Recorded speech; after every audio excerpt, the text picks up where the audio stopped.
The Cthulhu Games are some of the most well-known role-playing games out there. It is beaten in popularity only by games like D&D, Shadowrun, and maybe World of Darkness. So today I wanted to talk a bit about where the franchise began, its problems, and about the strangest installment in the series, Cthulhutech. I'm the Social Justice Game Master, and this is Review of the Month. Part 1. Lovecraft and the themes of his stories. At the dawn of the 20th century, H.P. Lovecraft wrote many stories of horror and science fiction, his work influencing deeply the genres much like Edgar Allan Poe before him. He wrote in a pessimist tone stories that placed humans as insignificant creatures in a dangerous, mad world that they could not fully understand. His characters often made discoveries of part of the cosmic truth and went mad from the revelations. Lovecraft's setting was full of weird aliens that colonized Earth before and after us, dark alien gods that threatened us by their mere existence, and dimensions that could not make scientific sense. This type of horror, later called cosmic horror because of the scale its dangers take, argued that humans are better off not understanding the world, and exploration, whether scientific or geographic, often results in tragedy for Lovecraft's characters. What made Lovecraft's writing so interesting was how it argued against scientific curiosity and the values that appeared during the Enlightenment period, in a way never done before. On top of that, recurring elements in his stories seem to place them in a shared universe. He often references the Plateau of Lang, the Necronomicon, and other recurring motifs that unite most of his work. Lovecraft was one of the first people to pull off an extended universe franchise, so in a sense his setting was the MCU of the 20th century, or the Dark Universe of the 20th century. This contributed to the success of his work, its expansion by other authors, and its adaptation into many role-playing games. But what inspired him to write about the fear of the unknown like this? Well, it appears that Lovecraft's horrors were inspired by his own phobia. Lovecraft was deeply xenophobic, as can be seen in many of his stories. He has a recurring trope of having a black man leading depraved Shabbat rituals. His story, Shadow over Innsmouth, depicts a town where the human gene pool has been corrupted by interbreeding with another race, the Beastly Deep Ones. One of his cosmic gods, Nyarlathotep, is often seen taking the form of a black pharaoh, a dark-skinned human who sows discord among humanity. Lovecraft wrote the creation of and it's horribly racist. The list goes on, and if you're interested, I'll link to some articles in the description so you can learn more. And please, don't come at me saying that Lovecraft was a product of his time. This argument sucks because it erases the people who weren't horrible racists in the past and the victims of that racism who are suffering from it. It is and always was an option not to be xenophobic, so being a product of your time doesn't excuse making the wrong choice of being a racist. So, oftentimes, Lovecraft's fears of the other and his white supremacism inspired his stories of otherworldly horrors. His xenophobia isn't just an inspiration for his work, it is actively promoted by his work. Some of his most iconic monsters are barely veiled racist caricatures of the races he disliked, and that's kind of a problem, because we still use those monsters in our modern RPGs. For example, the newly released Cthulhu game called The Sinking City clearly uses the people of Innsmouth as an allegory for race, as they stand out of the setting due to their fish-like features, and a lot of racism against them is featured in the story. So the game not only acknowledges the racist inspirations for these characters, the descendants of the Deep Ones, but also uses it in the narrative to underline how this discrimination is harmful to those who are targeted by it. Sadly, these sorts of narratives aren't really observed in tabletop RPGs. Part 2. The Cthulhu Games and their place in our hobby. There have been many successful games in the Cthulhu franchise. The most well-known is Call of Cthulhu, which allows you to play in Lovecraft's original 1920s setting. Many expansions allow players to set their games in different eras, ranging from the ancient Roman Empire in Cthulhu Invictus to the distant future of 2271 in Cthulhu Rising.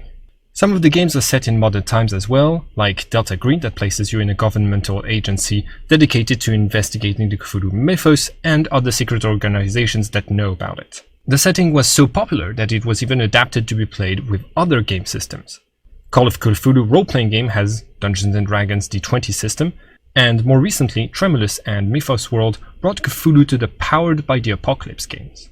On top of that, Lovecraft's pantheon is now in the public domain, so they were even added to Starfinder's horrible patchwork of stolen tropes. More of that in my Starfinder video. Just like the main characters of Lovecraft's stories, the Cthulhu games make you play investigators who are in search of the dangerous truth. These games are usually less about fighting monsters and more about solving mysteries, roleplay and horror.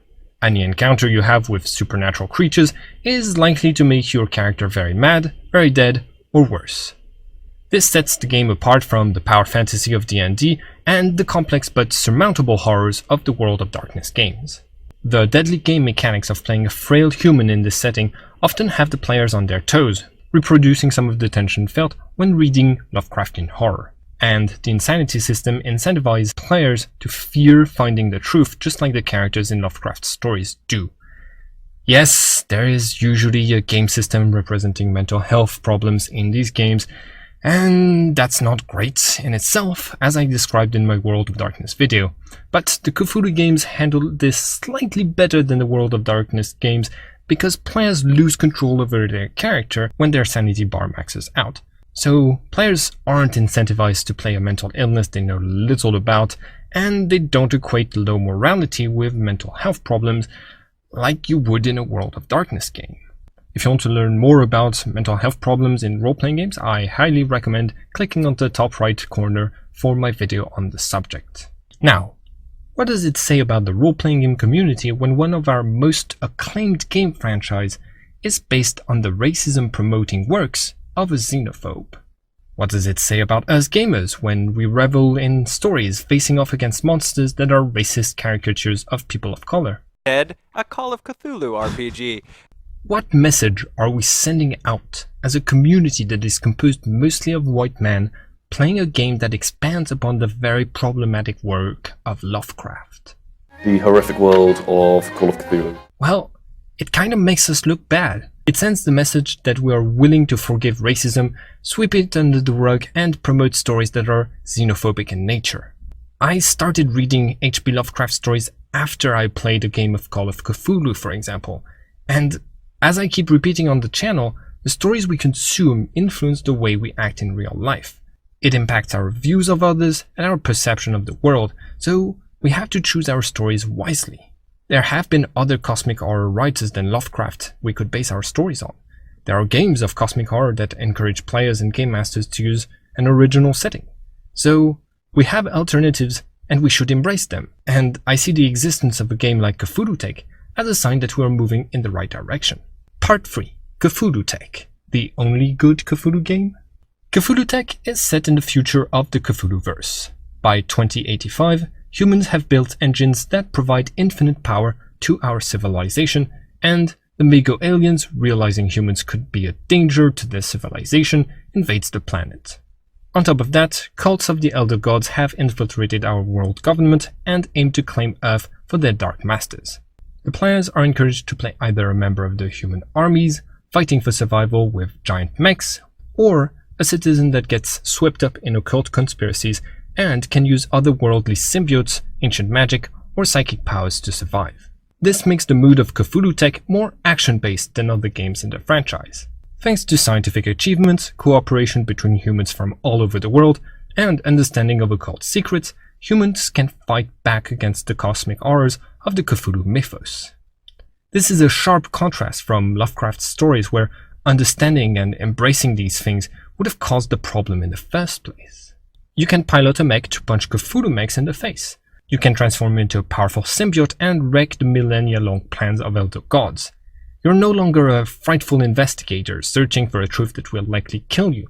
Instead, you play as a member of a united society that has a chance of pushing back the horrors of the Cthulhu mythos. This game embraces a pro-scientific position that you don't find in Lovecraft's works and other Cthulhu games, and through technology, it gives players a chance to win against horrors Lovecraft thought insurmountable.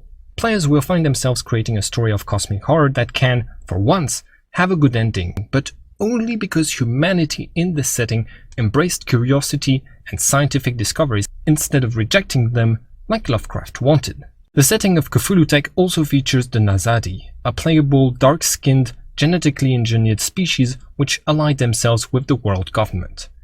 It's kind of cliché, but it allows the exploration of the themes of racism and cooperation without forcing players to play an ethnicity or culture that they don't belong to. So, kudos to that. Now, this game departs somewhat from Lovecraft's philosophy, and that makes it kind of the black sheep of the Cthulhu games among fans, but it still has some problems. There's still an insanity meter that punishes players with madness if they aren't careful. When a player loses their sanity, they become a dangerous NPC that turns against the other player characters. This associates people who have mental health problems with violence and danger in a harmful stereotype. On top of that, some of the monsters from the Cthulhu mythos that were made as racist caricatures, like the Deep Ones and the Black Pharaoh, are present in the setting as opponents. So, despite attempts to reject Lovecraft's Xenophobia, this game fails to truly separate itself from the racist history that permeates the setting. Part 4. Conclusion and recommendations. If you want to play a Cthulhu game, Cthulhutech is the one I would recommend, but I encourage game masters to research Lovecraft's xenophobic patterns and to avoid them at all costs. Other games exist that are better alternatives. Night's Black Agents is a spy game where you investigate vampires and other ancient horrors. Eclipse Phase is a sci-fi cosmic horror game that explores terrifying threats that humanity will have to face in the future, and a game called The Void does something similar. These imaginative games move away from the racist history of their genre and instead base their horror on modern fears like the dangers of the deep state, bioweapons, artificial intelligence, and much more. I can only encourage the role-playing game community to move in the same direction and leave the Cthulhu games in the forgotten past where they belong. If you like this video, I recommend you check out my other reviews of the month videos and subscribe to the channel for more content like this. I also recommend watching PhilosophyTube's video on Kant's racism and its influence of the field of philosophy, which inspired me to make this video about H.P. Lovecraft and the games he inspired.